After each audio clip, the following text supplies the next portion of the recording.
تعرفون شنو هذا؟ هذا ثوم عجمي مجفف. راح ننقعه بمي حار وراح نخليه يشرب المي مالته. بعد ما نقع زين راح نبدل المي اكثر من مره حتى المراره مالته تروح. الجزرايه راح نقشرها ونقطعها شرايح خفيفه.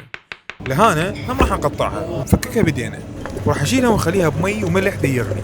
وراها مباشره نشيلها نخليها بمي بارد ثلج، يعني نصعقها. القرنابيط راح نفككه بالسكينه وراح نقطعه على قطع متناسقه، وراح نشيلها نخليه بالمي الحار. وراها هم نصعقه بالمي البارد ثلج. راح نشيلهم ونصفيهم كل زين، نتخلص من كل المي. هنا أنا عندي أرضي شوكي راح أقطعه وأخليه فوق الخلطة مالتي. هنا أنا عندي خيار صغير راح أقصه من النص من الطول ونخليه فوق الخلطة مالتنا. نصفي ثوم العجم ونخليه فوق الخلطة مالتنا. وهذه خلطة الخضروات مال الطرشي مالتي صارت جاهزة. جدر صغير راح نخلي بيه شوية هواية مي، خل، دبس، سكر بني وبهارات طرشي. ناخذ كل الخضروات مالتنا ونشيلها نخليها بكيس. راح أخلي وياها شوية هواية بقدونس على مود النكهة، وراح أشيل الصوص مالتها وأخليه فوقها. راح أسحب من عندها الهواء أسرع عملية التخليل. صار شكلها يخبل، أنا كلش فرحان بيه. هذه أنا أول مرة أسوي طرشي عراقي أصلي.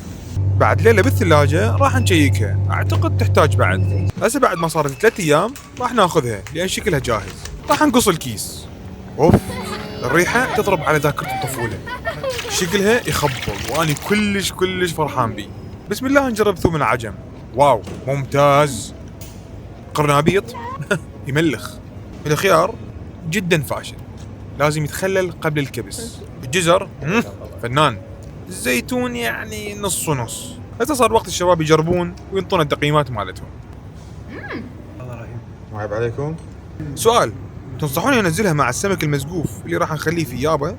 لو تعب على الفاضي وما راح اضيف اي شيء لطبق السمك المزقوف؟ اكتبوا لي بالتعليقات. في مال الله.